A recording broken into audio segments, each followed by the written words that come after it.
Thousands of people gathered on the streets of Moscow today, defying a heavy police presence and possible arrest to pay their last respects to Russia's main opposition leader, Alexei Navalny. The crowds chanted his name as his funeral service was held 2 weeks after he died in prison.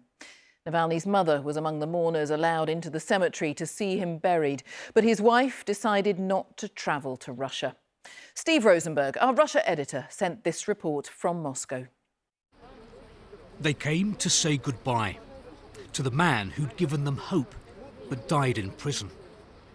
And outside the church, longer and longer, the queue of Russians wanting to pay their last respects to Alexei Navalny. He was our hope, Anna tells me. I feel like I'm burying my own son. He's the only person I could trust, and I was dreaming of him to become our president, really, and it's a huge tragedy for me and for my people. The Kremlin had called Mr. Navalny an extremist, a criminal. But listen to the reaction when his coffin arrived. By now, the whole street was watching and chanting the name of Vladimir Putin's fiercest opponent. Navalny. We won't give in, they cried. And suddenly, the climate of fear that has descended on Russia seemed to clear for a time, despite all the police that were here. No to war, they chanted.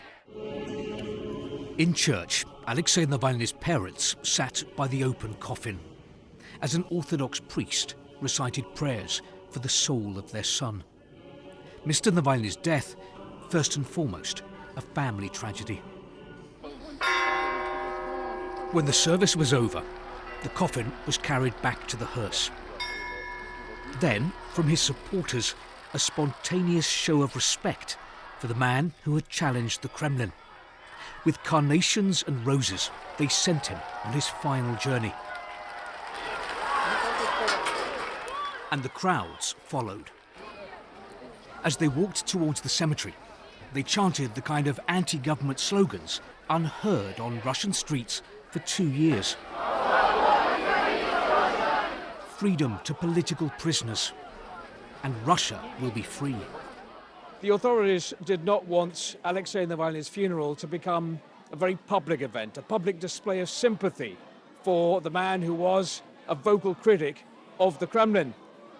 But that's what it's turning into. Lots of flowers. But one tribute today came in a message from Mr. Navalny's wife, Yulia. She's abroad and may risk arrest if she returns.